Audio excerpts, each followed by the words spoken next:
엄마의 지갑에서 낡아빠진 사진 한 장을 발견했을 때 저는 알았습니다.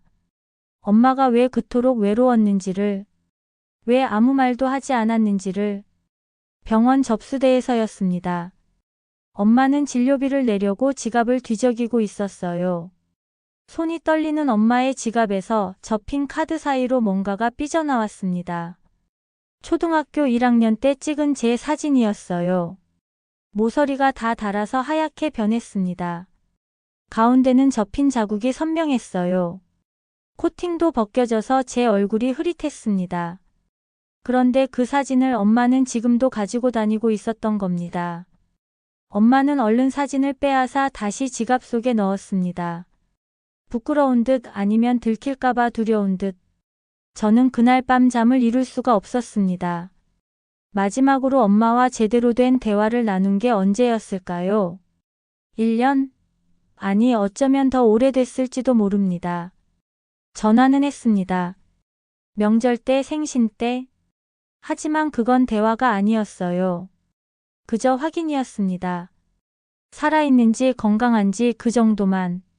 36살에 결혼했고 38살에 아이가 생겼습니다. 육아와 일에 치이면서 엄마는 자연스럽게 멀어졌어요. 아니 멀어지게 내버려 뒀습니다. 바쁘다는 핑계로. 엄마도 이해한다는 듯 말했어요. 괜찮다고 바쁜 거 아니까. 그렇게 우리는 서로에게 괜찮은 척하며 살아왔습니다. 그런데 그 사진 한 장이 모든 걸 무너뜨렸습니다. 다음 날 저는 엄마 집을 찾아갔습니다. 예고 없이. 현관문을 열자마자 느껴진 건 냄새였어요. 오래된 음식 냄새, 습기 찬 공기. 거실 탁자 위엔 반찬통 하나가 덩그러니 놓여 있었습니다. 며칠 묵은 듯 보였어요. 엄마는 제 방, 아니 이제는 빈 방이 된 그곳에 앉아 계셨습니다. 창문을 보고 아무것도 하지 않은 채. 제가 온 걸 눈치챘을 텐데 놀라지도 않았어요. 그저 천천히 고개를 돌려 저를 봤습니다. 그 눈빛이 너무 공허했습니다. 저는 엄마 옆에 앉았습니다. 뭐라 말을 꺼내야 할지 몰랐어요. 아니 어떤 말도 의미가 없을 것 같았습니다. 한참을 그렇게 앉아 있다가 엄마가 먼저 입을 열었어요. 매일 그 사진을 본답니다. 하루에도 서너 번씩. 장 보러 갈 때, 은행 갈 때, 그냥 집에 있을 때도. 지갑을 열면 제일 먼저 보이는 곳에 넣어뒀어요. 왜냐면 잊을까봐. 제가 어떤 아이였는지, 엄마한테 어떻게 웃어줬는지, 어떤 목소리로 불렀는지. 나이가 드니까 기억이 흐릿해진답니다. 어제 뭐 먹었는지도 가물가물한데 30년 전 일을 어떻게 다 기억하겠냐고. 그래서 사진을 봅니다. 그러면 그때로 돌아갈 수 있으니까. 그 말을 들으면서 저는 울음을 참을 수가 없었습니다. 엄마는 계속 말했어요. 담담하게. 사람들은 자식이 성공하면 엄마도 행복할 거라 생각합니다. 자식이 잘 살면 그걸로 충분할 거라 믿어요. 하지만 엄마가 원한 건 그게 아니었답니다. 그냥 가끔 옆에 있어주는 것. 별일 아닌 이야기를 나누는 것. 같이 밥 먹는 것. 그게 전부였어요. 근데 그것도 사치더랍니다. 여러분은 부모님께 얼마나 자주 연락하시나요?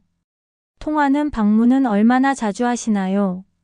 저는 그날 엄마와 약속했습니다. 일주일에 한 번은 꼭 들르겠다고. 한 달에 한 번은 같이 밥 먹으러 가겠다고. 엄마는 손사래를 쳤어요. 괜찮다고 바쁜데 무슨. 하지만 엄마 눈엔 눈물이 그렁그렁 맺혀 있었습니다. 그렇게 석 달이 지났습니다. 정말 일주일에 한 번씩 들렀습니다. 처음엔 의무감이었어요. 해야 하니까 약속했으니까. 그런데 시간이 지나면서 알게 됐습니다. 제가 엄마를 몰랐다는 걸. 엄마는 젊었을 때 꿈이 교사였답니다. 하지만 시집 오면서 포기했어요. 아버지를 따라 낯선 도시로 이사 왔고 저를 낳고 살림에 치이면서 모든 걸 내려놨습니다. 엄마는 피아노를 칠 줄 알았습니다. 제가 태어나기 전까진 교회에서 반주를 했대요. 하지만 피아노는 이사 오면서 팔았습니다. 좁은 집에 둘 곳이 없어서. 엄마는 매일 일기를 썼답니다. 20살 때부터 지금까지. 58년치 일기장이 장롱 속에 가득했어요. 그 일기장엔 제 이야기가 저와 관련된 일상이 빼곡했습니다. 제가 첫걸음을 뗀 날, 유치원 입학식 날, 초등학교 운동회 날, 중학교 입학 날, 고등학교 졸업식 날, 대학 합격 날, 취직한 날, 결혼식 날, 모든 순간이 엄마에겐 기록할 만큼 소중한 날들이었던 겁니다. 그런데 저는 엄마 생신조차 제대로 챙기지 못했어요. 어느 날 엄마가 물었습니다. 제가 초등학교 1학년 때 소풍을 갔었대요. 엄마는 그날 김밥을 12줄이나 쌌답니다. 친구들한테도 나눠주라고. 저는 기억나지 않는다 했습니다. 엄마는 조용히 웃었어요. 괜찮다고 엄마는 기억하니까. 그 말이 가슴을 찔렀습니다. 엄마의 인생에서 저는 전부였는데 제 인생에서 엄마는 그저 일부였던 겁니다. 아니, 일부도 아니었을지 모릅니다. 필요할 때만 찾는 그런 존재. 5개월이 지났을 때 변화가 보이기 시작했습니다. 엄마 집에 화분이 생겼어요. 거실 창가에 작은 다육이들이 줄지어 놓여 있었습니다. 엄마는 매일 아침물을 주고 햇빛 드는 곳으로 옮겨준답니다. 냉장고엔 반찬이 가득했습니다. 혼자 사는데도 이것저것 해놓은 게 많았어요. 제가 올 때마다 싸주려고. 엄마는 다시 교회에 나가기 시작했습니다. 오랜만에 성가대에도 들어갔대요. 피아노는 못 치지만 노래는 부를 수 있으니까. 그리고 가장 놀라웠던 건 엄마가 핸드폰 사용법을 배우기 시작했다는 겁니다. 78세에 카카오톡을 배웠어요. 처음엔 메시지 하나 보내는데도 30분이 걸렸습니다. 한 글자 한 글자 찾아가면서. 하지만 일주일 뒤엔 제법 익숙해졌어요. 어느 날 아침 출근 준비를 하는데 카톡이 왔습니다. 오늘 날씨 좋네? 점심 맛있는 거 먹어라. 짧은 문장이었지만 눈물이 났습니다. 엄마가 저한테 말을 걸고 있었어요. 먼저. 그 뒤로 거의 매일 메시지가 왔습니다. 아침 인사, 저녁 인사. 가끔은 꽃사진, 하늘사진. 별거 아닌 것들이었지만 저는 그 메시지들이 너무 좋았습니다. 엄마가 저를 생각하고 있다는 증거였으니까. 8개월째 저는 엄마와 함께 사진관에 갔습니다. 가족 사진을 찍으러. 저와 아내, 아이 그리고 엄마. 넷이서. 사진사가 말했어요. 엄마 표정이 너무 밝으시다고. 오랜만에 이렇게 행복한 표정 짓는 어르신을 봤다고. 사진을 받아들고 나오는 길에 엄마가 제 손을 잡았습니다. 고맙다고. 다시 찾아와줘서. 엄마를 기억해줘서. 저는 고개를 저었습니다. 고마워야 할 사람은 저라고. 늦게라도 알게 돼서 다행이라고. 그날 저녁 엄마는 지갑에서 그 낡은 사진을 꺼냈습니다.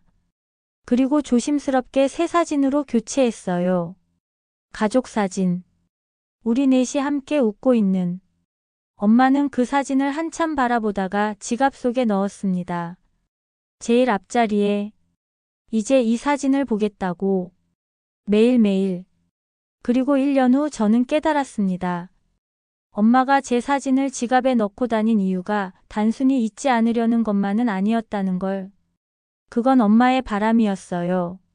언젠가 다시 우리가 가까워질 수 있기를. 그때처럼 엄마를 필요로 하는 아이로 돌아갈 수는 없어도 적어도 엄마 곁에 있어 주기를. 매일 사진을 보면서 엄마는 기도했던 겁니다. 그리고 그 기도는 이루어졌습니다. 지금 엄마 지갑엔 사진이 2장 들어 있습니다. 가족 사진 그리고 여전히 그 낡은 제 어린 시절 사진. 엄마는 둘 다 버리지 못했어요. 과거의 저와 현재의 저. 둘 다 소중하니까. 여러분의 부모님 지갑엔 무엇이 들어 있을까요? 혹시 여러분의 사진이 낡아빠진 채로 아직도 그 자리에 있진 않나요? 늦기 전에 한번 확인해 보시길 바랍니다. 그리고 새로운 사진을 함께 찍으시길. 저는 이제 매주 토요일마다 엄마를 만납니다. 의무가 아닌 기쁨으로. 엄마도 매주 토요일을 기다립니다. 일주일의 하이라이트라고. 사진 한 장이 바꾼 제 삶입니다. 아니, 제 마음입니다. 이 이야기가 여러분의 마음에 닿았다면 좋아요 버튼으로 알려주세요. 그리고 구독을 눌러주신다면 제가 앞으로도 이런 이야기를 계속 전할 수 있을 것 같습니다. 다음에는 더 따뜻한 이야기로 찾아뵙겠습니다.